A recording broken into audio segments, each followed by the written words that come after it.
Welcome to Not Milk Never Milk. Subscribe if you're lactose intolerant. You start by confirming the Cubetek model and the TV input that matches it. This matters because different models use HDMI, AV, or optical.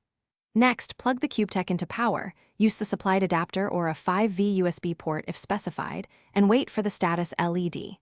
Once lit, connect the correct cable, HDMI for best quality, optical for audio-only rigs, or AV for older sets. Make sure the TV is on the right input. Keep the remote handy to change inputs quickly. Once the physical cables are in, change the TV to the matching input and confirm a signal.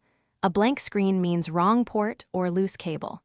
Then use Cubetek's on-screen setup or its mobile app to connect to your Wi-Fi, prefer 4 GHz for range. Switch to 5 GHz for heavy streaming if supported.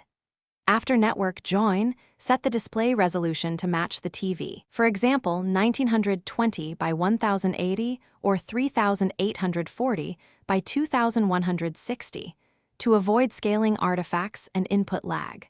Test audio and video playback to confirm.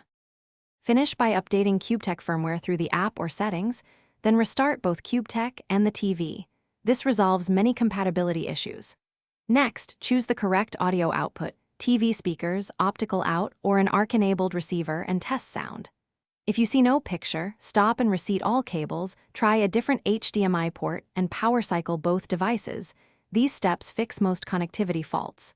If problems persist, check the TV's input format and revert resolution or color space settings to a standard option. Thanks for watching. If this was helpful, leave a like and consider subscribing. See you next time.